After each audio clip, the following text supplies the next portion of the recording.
오늘 우리에게 주시는 하나님의 말씀은 신명기 21장 10절에서 14절까지의 말씀입니다. 신명기 21장 10절에서 14절까지의 말씀을 교독하시고 마지막 절은 함께 합독하시도록 하겠습니다. 내가 나가서 적군과 싸울 때에 내 하나님 여호와께서 그들을 내 손에 넘기심으로 내가 그들을 사로잡은 후에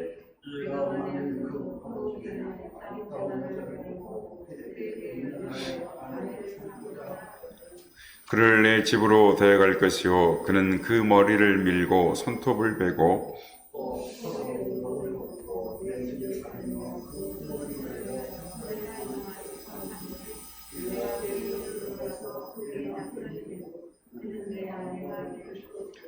다 함께요. 그 후에 내가 그를 기뻐하지 아니하거든 그의 마음대로 가게 하고 결코 돈을 받고 팔지 말지라. 내가 그를 욕보였은즉 종으로 여기지 말지니라. 아멘. 할렐루야. 오늘도 우리 예배 가운데 함께 하신 주님을 찬양합니다. 그리고 오늘도 새벽을 깨워 유튜브 예배로 또한 실시간 예배로 기도의 향연으로 새벽 예배로 드리는 모든 성도님들께 하나님의 은혜와 평강이 함께 하시기를 기원드립니다. 오늘 본문은 이스라엘이 전쟁을 했을 때 하나님이 그들을 이스라엘의 손에 붙이셨고 승리하게 되었을 때 그들을 사로잡은 포로 중에 아리따운 여자가 있거든. 그래서 그 여자를 아내로 삼고자 할 때에 이 규례에 대해서 말씀을 하고 있습니다.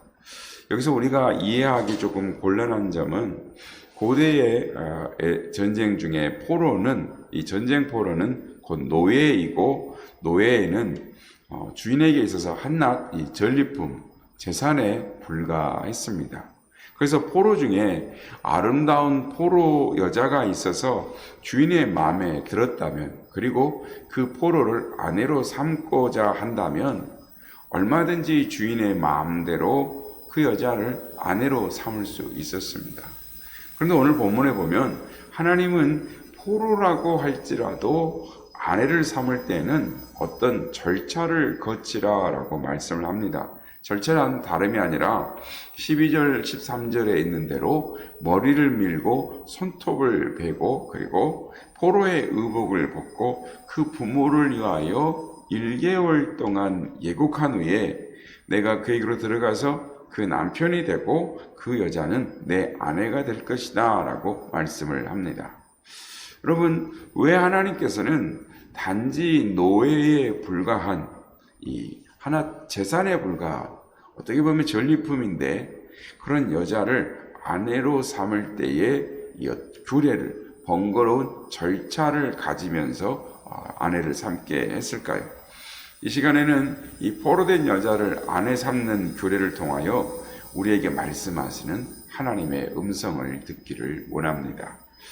하나님께서 이 포로가 된 여자, 즉 이 노예에 지나지 않는 여자를 아내를 삼도록 하는 번거로운 절차를 가지게 하신 데에는 분명히 이유가 있습니다. 즉 남자가 어떤 여자가 마음에 들어서 그 여자를 아내로 맞아들이는 것은 단지 여자와 남자가 만나는 것으로 즉 결혼으로만 보지 말라라는 것입니다. 심지어 그 상대가 이 포로라 노예라고 할지라도 어떤 이성의 남자와 여자가 만나는 결혼으로 볼 것이 아니라 그 결혼까지도 하나님의 이 구원의 관점에서 바라보라 생각하라 라는 것입니다.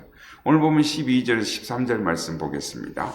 그를 내 집으로 데려갈 것이요 그는 그 머리를 밀고 손톱을 베고 또 포로의 의복을 벗고 내 집에 살며 그 부모를 위하여 한 달 동안 애국한 후에 내가 그에게로 들어가서 그 남편이 되고 그는 내 아내가 될 것이요.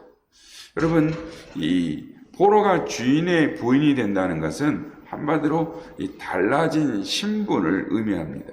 종의 신분을 벗어버리고 주인과 동등한 신분으로 된 탈바꿈을 의미합니다. 그러니까 새로운 피조물이 된 것. 포로된 신분으로서 주인의 사랑을 받는 안주인 동등한 존재가 되었다는 것은 큰 사랑과 은혜를 받은 존재가 되었다는 것입니다. 주인과 결혼하기 위해서 머리를 밀고 손톱을 베게 하는, 머리를 밀거나 손톱을 베는 것은 이 결례 의식, 즉 깨끗하게 하는 의식을 말합니다. 포로는 이방인입니다. 즉 깨끗하지 못한 이방인으로 있다가 이제는 더러운 것을 다 벗어버리고 깨끗한 자가 된다라는 의미로 머리를 밀고 손톱을 베는 것입니다. 그러니까 그리스도 안에서 새로운 피조물 되는 것처럼 그 남편과의 결혼을 통해서 새로운 존재가 되는 것을 말합니다. 그 포로의 의복을 벗는다는 것은 노예의 신분을 완전히 잊어버리는 것입니다. 그리고 부모를 위해서 1개월간 애곡하는 것은 이방 나라로서 신분의 육적인 관계를 벗어버리는 겁니다. 예전에 살던 모든 관계, 즉 이 부모와 살던 땅과의 모든 것들, 고향을 떨어져 살아갔던 모든 것들, 또한 과거에 살았던 모든 슬픔과 아픔들을, 또한 좋아했던 모든 그 땅의 풍습과 간섭들을 다 벗어버리고 잊어버리고 이제는 결별되었다는, 그리고 나선 후에 그 여자는 남편이 되고 또한 그 여자는 이 아내가 될 것입니다. 이것이 이 포로를 이 아내로 맞이할 때의 규례인 것입니다. 하나님은 이 결혼을 통해서 하나님의 구원을 배우기를 원하고 계십니다. 즉 이스라엘은 애굽의 포로된 자였고 노예로 있었던 자인데 내가 너희를 사랑함으로 포로된 신분에서 자유를 얻게 하고 하나님의 백성을 삼았다라는 것입니다. 그러니까 주인은 주인대로 나도 저 여자와 같은 노예였던 사람인데 하나님의 자비와 사랑으로 종에서 벗어나서 하나님의 백성이 되었다라는 사실을 잊지 말아야 했고, 포로는 포로대로 주인의 사랑 때문에 종의 신분을 벗어버리는 것을 통해서 이스라엘의 하나님에 대해서 배워야만 했던 것입니다. 즉 남자를 통해서 여자에게 하나님의 사랑이 전달되어지는 것입니다. 그래서 예수 그리스도 안에서 새로운 피조물 된 것, 즉 결혼의 의미, 가정의 의미는 예수 그리스도 안에서 새로운 존재로 변화된 하나님과 우리의 신랑과 신부의 관계로서의 의미로 받아들여야 한다라는 것입니다. 그런데 부부로 살다가 남자가 그 여자를 기뻐하지 아니하여 불가피하게 갈라서는 경우가 있었습니다. 오늘 보면 14절 말씀입니다. 그 후에 내가 그를 기뻐하지 아니하거든 그의 마음대로 가게 하고 결코 돈을 받고 팔지 말지라. 내가 그를 욕보였은즉 종으로 여기지 말지니라. 하나님은 처음에는 아름다워서 결혼해서 살고 했지만 아내로 삼고자 결혼했다면 결혼 후에 아내를 기뻐하지 않게 되었다고 그 여자를 팔거나 돈을 받고 종으로 삼지 말라는 겁니다. 그 여자 마음대로 가게 하라는 겁니다. 이제는 종이 아니라 자유인이라는 것입니다. 그러니까 이스라엘 백성들도 자신이 종되었던 신분에서 하나님의 자유를 얻게 된 것을 잊지 말라는 것입니다.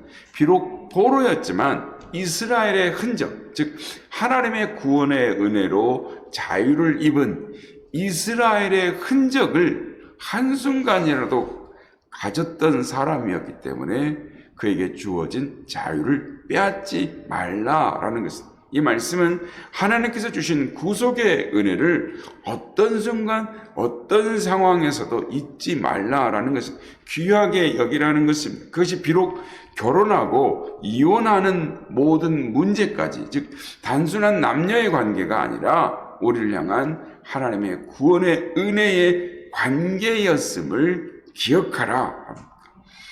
여러분, 성도의 삶의 목표는 내가 잘되고 내가 행복하게 되는 것이 아닙니다. 하나님의 구원을 아는 자로서의 삶을 살아가는 것이 성도의 삶의 목표인 것입니다.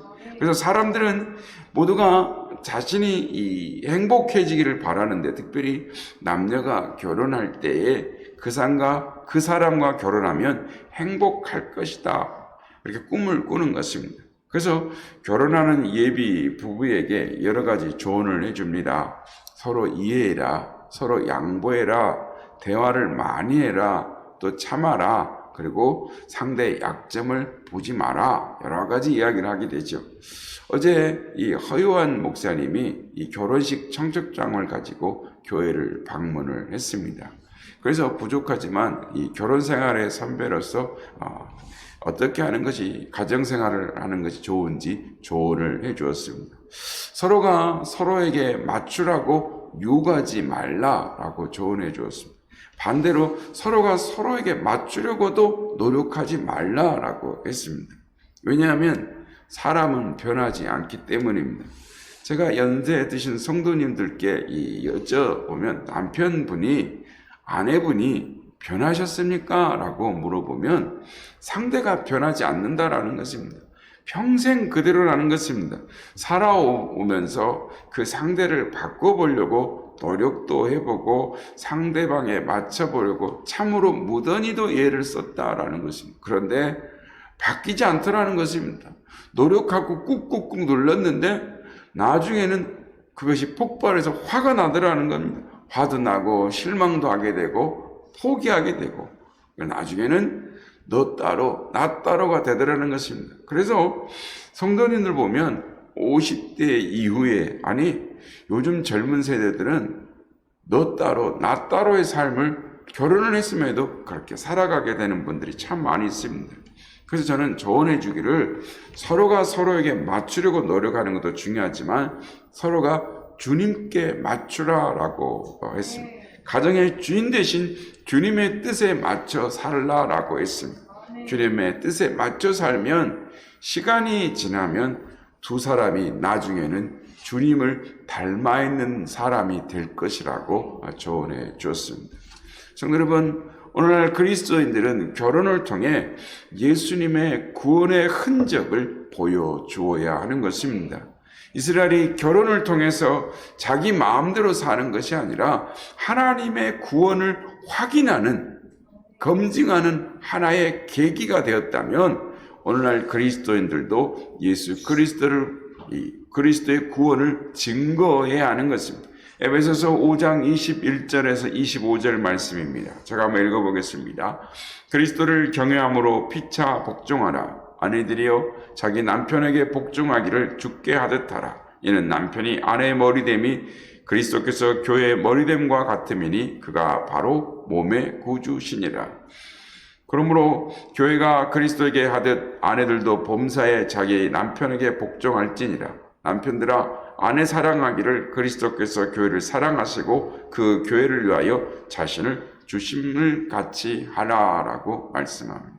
성도 여러분, 부부 생활은 하나의 역할극이라고 할 수 있습니다.